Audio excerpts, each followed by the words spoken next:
Hi, I'm Nick Moran.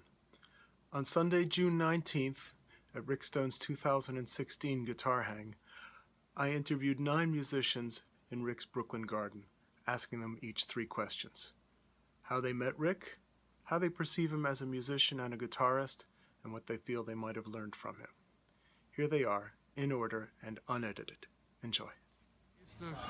I was one of the guys that used to, sit in and just play some tunes. And Carol, that's how I met Carol. Carol was there too. So, yeah. And did you ever study with Rick? No, I never studied with You Rick. didn't? Okay. Although I used to attend the Jazzmobile, so I guess I did study with Rick. Okay. I used to go to the Jazzmobile things. So those were on Saturdays, weren't they? Those were on the Saturday mornings. Yeah. And how would you, what would you say that you learned from Rick as a musician? It's fun, it's funny when you learn to play, you don't know all the things you don't know, right? Right, and even though I went to Berkeley, I feel like I learned I learned arranging and composing and that stuff at Berkeley. The guitar playing, I felt like I learned outside of Berkeley. So,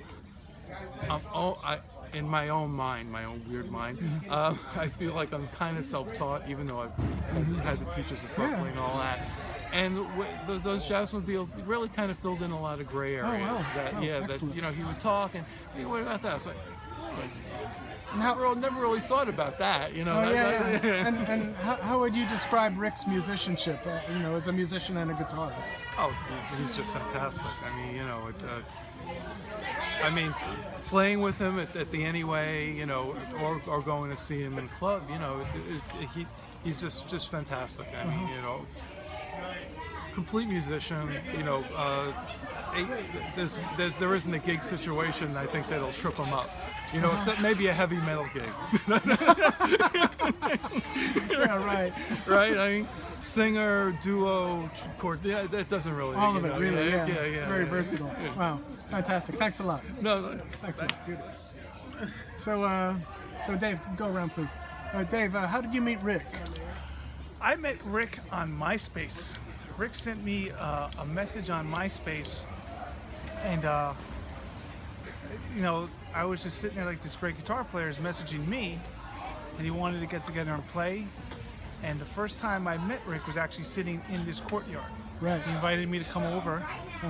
Had he built the garden already? It was all set. He loved the garden. He would talk to me. He was like, "I gotta come over. You come into my courtyard. It's beautiful. Sit in the backyard and play some tunes." So I drove down. We played a bunch of tunes, and I got to know him a little bit. And obviously stayed in touch with him ever since. Right. And what year was that? I'm not good with years, but it was a considerable time ago. Probably like early 2000s. Okay. Something like So that. a little over 10 years, Yeah. maybe? Yeah, great. And I just got home and was so happy. I had so much fun with him. I learned so much. Yeah. And right off the bat, just felt I had a new friend. Oh, wow. He can be Someone, that way, right? Right Yeah. in one meeting. Very friendly. And I was just like, I left Brooklyn. Like, I love this guy. This Yeah, guy's yeah. the best. I couldn't be I know how you happier feel. that I sat through all the Brooklyn traffic to get out here Right, to coming meet down him. from Westchester, right? Playing right. some music.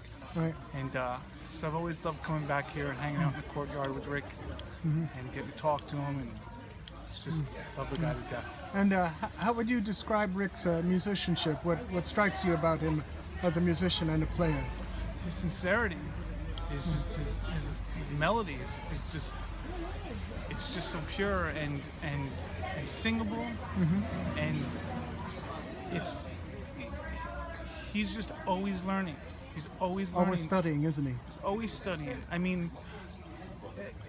I don't know.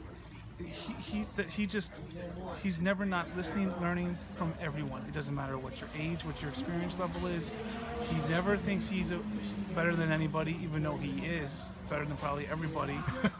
But he does not think like that. He sees someone, he meets someone, and he wants to know more about them personally, musically, and he's just Intense curiosity, eh? yeah. Yeah. But sincerely. Yeah.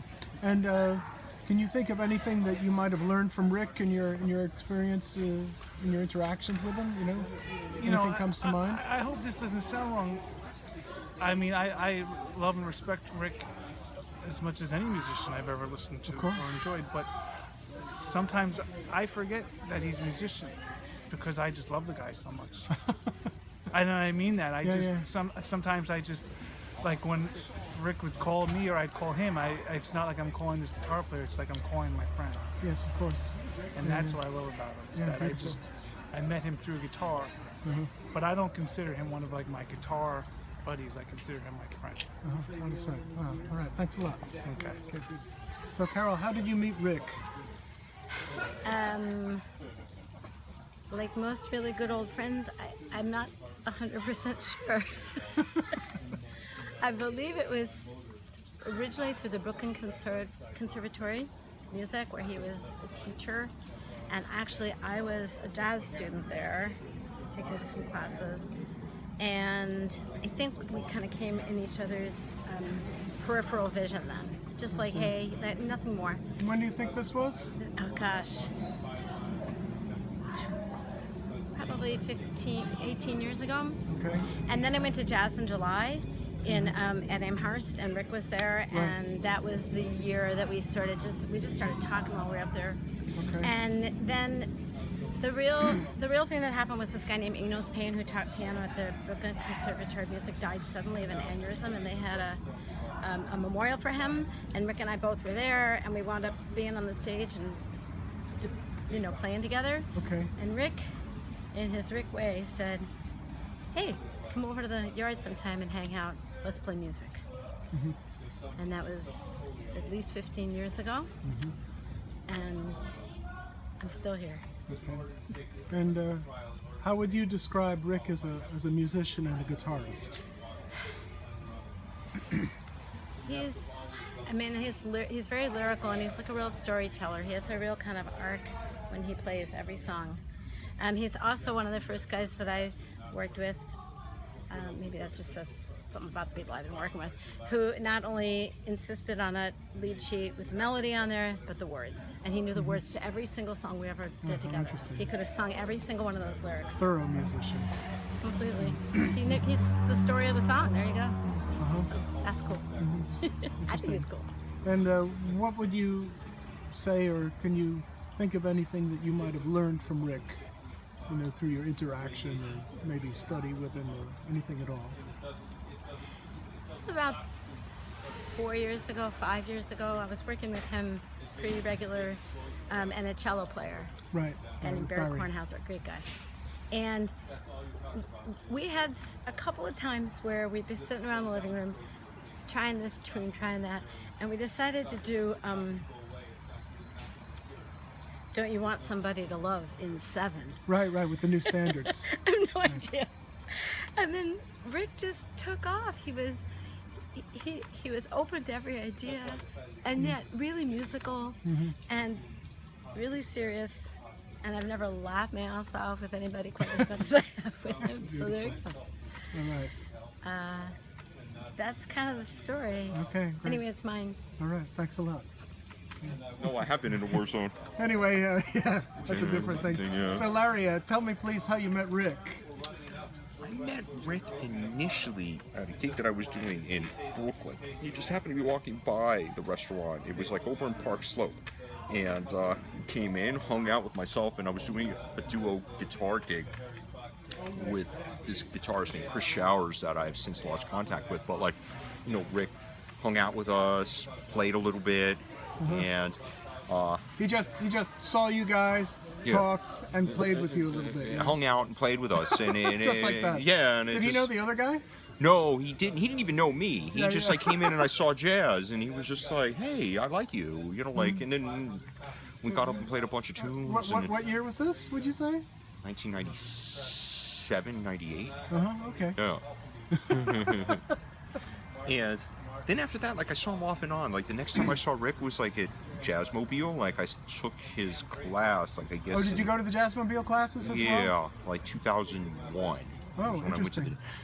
Jazzmobile. I mean, of course, in my mind at the time, I was thinking oh, I'm gonna get a gig, But in actuality, I really learned something outside of wanting to get a gig. Maybe so for Rick. I think at the time he was working with Saul Yagid. He had a 5-night-a-week gig. Oh, was it back then? Oh my God, that was a while ago. I remember that. And at the time, I remember him telling stories about it in significant detail to the point where, maybe you want to, come by the gig and try and start learning it, like. And honestly, down the line, I ended up working with Saul. Oh, you did? Oh, I had no idea. Those were Interesting. always brought back memories of Rick telling me about what these gigs were like, or Yeah. it's like Saul How would harsh start they to. were, yeah, right. I don't know if you ever did those gigs. I did not, but... But it was actually Sam Kulak's gig the last time I got called to play with Saul. Oh yeah, Sam had been sitting in on that for a while, and then I guess when Rick turned over the chair, Sam did it for a bit. Yeah. Sam had the gig, and then I was subbing it for Sam a couple times. But I guess after 2 or 3 gigs, Saul Yeagan found fault with me, so I got sent to the next Station, yeah, right. stable of subs, so to speak. Right. So how would you describe Rick as a musician and a guitarist? Consummate professional. I mean, nobody has a more thorough understanding of the bebop language and jazz guitar in its bare essential form. I would say he was probably its most modern component, as well as straight ahead element in New York City. Oh, really? He really had a way of kind of straddling those two, traditional and modern approaches to playing. And to me, I always found it kind of inspirational with him, because he was always reaching for new things. Always studying, right? Always studying, and then at the same time had his kind of handle on how to deal with accompanying a singer, how to play tunes, how to, handle yourself in versatility. Yeah, being able to work in multiple situations. So yeah, the thing with Rick, it's a consummate professional. I felt like I learned more about the game and how the whole thing is put together than anybody else. Professionalism-wise, Yeah. Yeah, And then the fact that he would let me sit in and play his guitar, to me, was just always a great way to hang out for musicians and Yeah, of course. guitarists. Yeah. Always inviting, right? Always Everybody inviting, was always yeah. invited to sit in. And what was cool, it was always a very warm atmosphere, and everybody played their butts off, so you can kind of, sky's the limit, and then Yeah, do anything you want. do right? anything you want.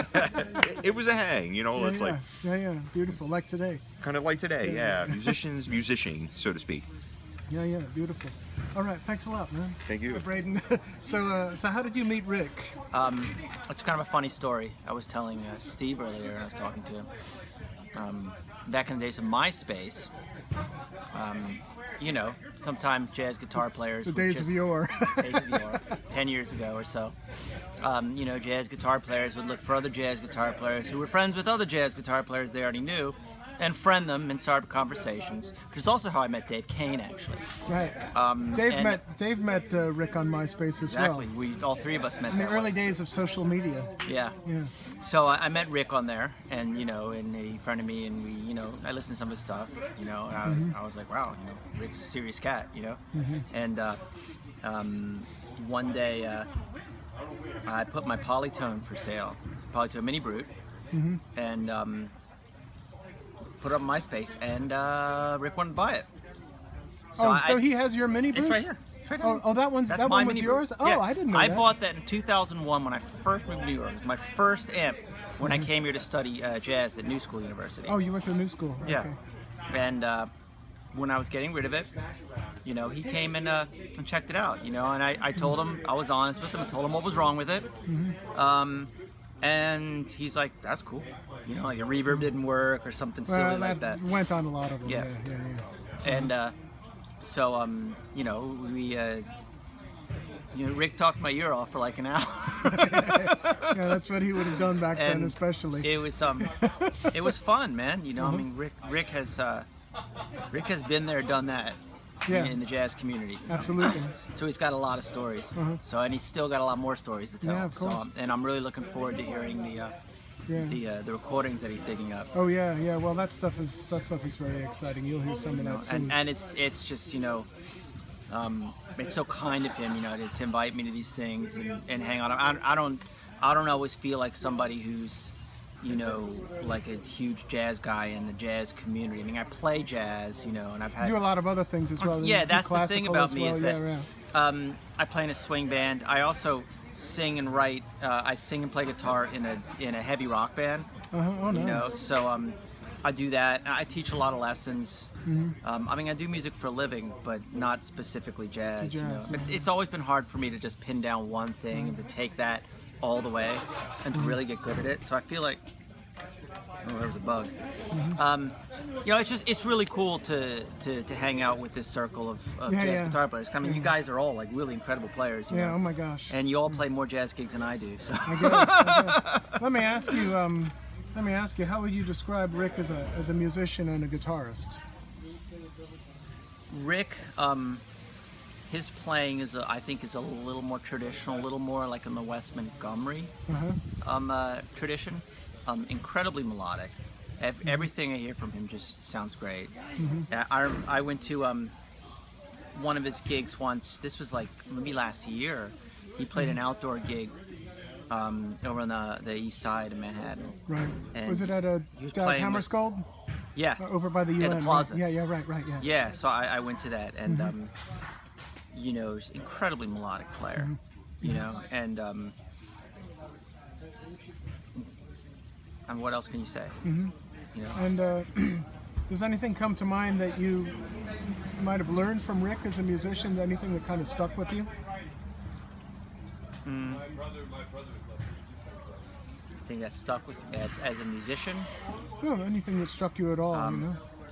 He's taught a lot of us, that's all. As a person, definitely. I mean, Rick is one of the most approachable, friendliest guitar players I've met on the scene. You know, I mean, as someone who moved to New York in his early 20s, you know, and sometimes would approach, you know, guitarists who were already, you know, a big part of the scene. You know, you meet some guys that are approachable, some guys that are just not approachable. They're gonna be very cold. Some guys are really cold, yeah, you know. Yeah, in that way. But not Rick, Rick. from the first day I met him, you know, it's like, I mean, you know, he's just such a cool dude.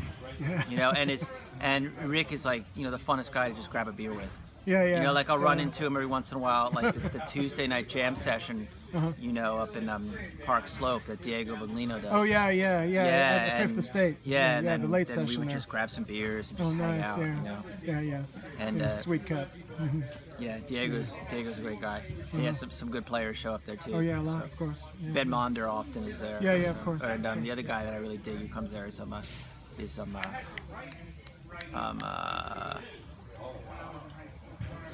Chris Cheek sometimes. And Seen Seamus Blake there. yeah, right, of course. Yeah. Brad Shepard. Yeah, I right, like Brad right, Shepard's yeah, playing. yeah, He's yeah, great. All right, well, thanks a lot, man. Yeah, I'm glad that Appreciate I could share something. Yeah, sure, So, of and course. you know, I mean, I wish Rick the best. Thank you. Everybody here and asking everyone a couple of questions. So Joe, how did you meet Rick? I was online at Smoke for this jam when it first opened, and there was this big tall guy standing next to me holding a guitar on his shoulder and carrying a polytone amp. And it was Rick Stone. And then I just kept running into him. What year would you say this was? 1999. Okay. And then we just, you know, kept running into each other at various gigs and guitar shows and the you know, the brother and sisterhood of guitar, jazz right. guitar players.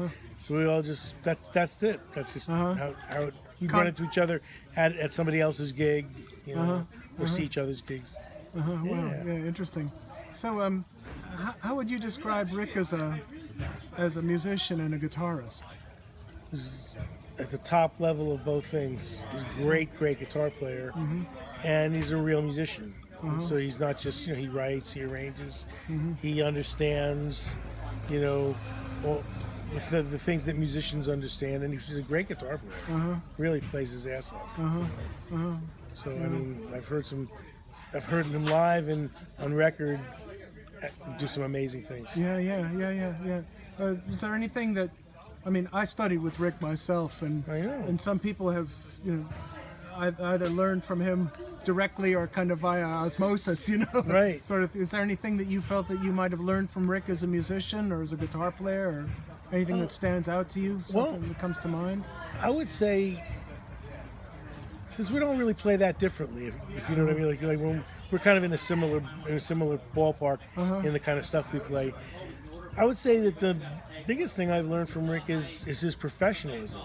Yeah. Because it's amazing the good professionalism. Yeah. You know, good. Has great music to sell and market, and he's good at doing that. Yeah.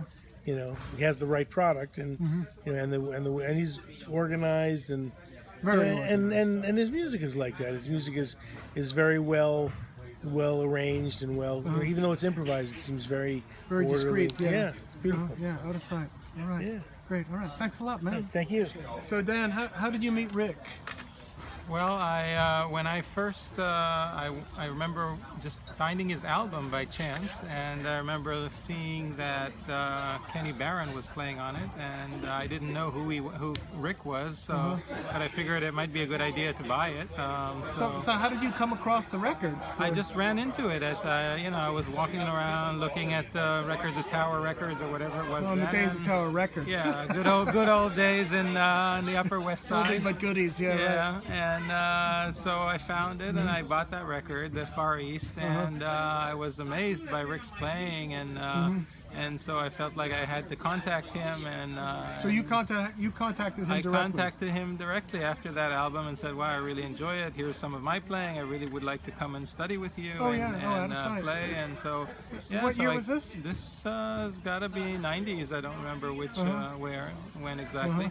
So so we started. After a while, it was mostly just hanging out, playing together. Yeah, right.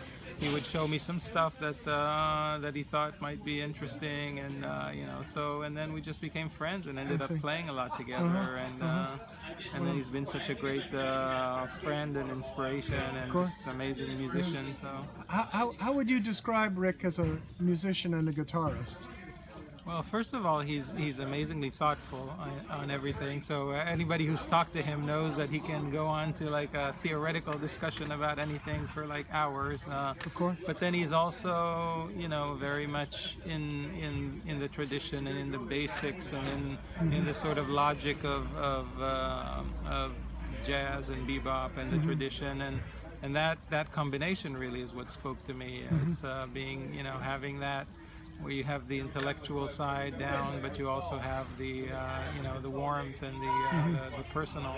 And then when you get to know him, you know that's the real thing. That's what because he's about anyway, you yeah. know, he's got that. He's the intellectual, but he's then he's such an emotional and and multifaceted person that it's great. Absolutely. Yeah. Tell me, please, what would you say that you have? Because like I did, you studied with Rick for a while. There are probably many things, but what stands out perhaps among the things that you studied that really were about? What did you learn from him? What would you describe as, what you gleaned from him as a musician or a student?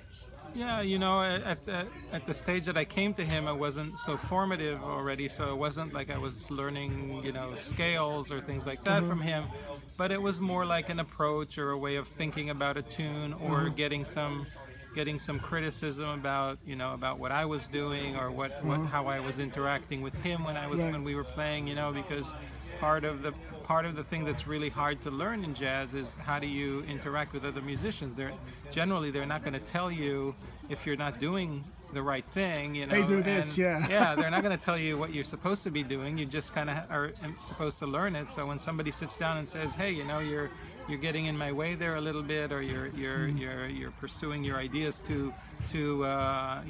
against something that I'm doing or something like that, it helps focus you on it's a group effort and you have to really understand what the other people are doing. And then he had all these exercises and ways of thinking about things that were very unique, and I think that's a lot of the stuff that he's put together in his educational material. Yes, absolutely. It's all very worthwhile and very interesting to learn. Yeah, out of sight. All right, thanks a lot. Beautiful. So Tom, tell me again, please, how you met Rick. Well, my first introduction to Rick was actually through Ted Dunbar. Right. I was finishing up at Rutgers University, my undergraduate, and Rick had started his master's degree at Queens College. And I can't remember if it was my junior year or my senior year. This was around 1990, 91 or so. That Ted said to me, "Yeah, there's this new guitar player studying with me from Queens College. His name is Rick Stone. I think you'd really like him." And so at that point I was kind of going into town, into New York a lot, and then we met kind of randomly on one gig.